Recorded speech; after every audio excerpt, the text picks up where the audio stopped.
স্কুলে গিয়েছিলেন পড়াশোনা করতে, কিন্তু শ্রেণীকক্ষে শিক্ষকের আঘাতে নিথর হয়ে গেল ৬ বছরের ছোট্ট প্রণয় তেজা। ভারতের অন্ধ্রপ্রদেশের একটি স্কুলের এই ঘটনা এখন ভারত জুড়ে ক্ষোভ ও উদ্বেগ তৈরি করেছে।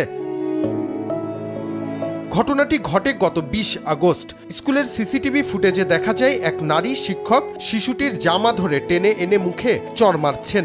আঘাতের পরপরই শিশুটি মাটিতে পড়ে যায়। পরে তাকে হাসপাতালে নেওয়া হলেও বাঁচানো যায়নি। শিশুটির পরিবারের অভিযোগের ভিত্তিতে পুলিশ মামলা করেছে এবং ঘটনার তদন্তও শুরু করেছে। ময়নাতদন্তের প্রতিবেদন হাতে পাওয়ার পরই মৃত্যুর প্রকৃত কারণ নিশ্চিত হওয়া যাবে বলে জানিয়েছে কর্তৃপক্ষ। প্রণয়ের বাবা জানান, সেদিন সকালে ছেলেকে সম্পূর্ণ সুস্থই দেখেছিলেন তিনি। স্কুলে যাওয়ার জন্য সে নিজেই আগ্রহ দেখিয়েছিল। কয়েক ঘন্টা পর সেই সন্তানকে হারানোর খবর আসবে, এমনটা কোনো বাবা মায়ের কল্পনাতেও থাকার কথা নয়।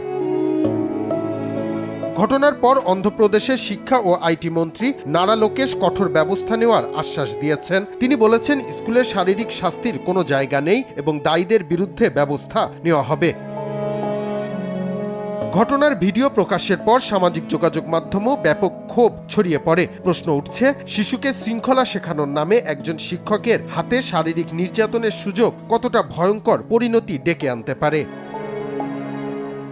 রিশাম সাহাব, দেশ টিভি।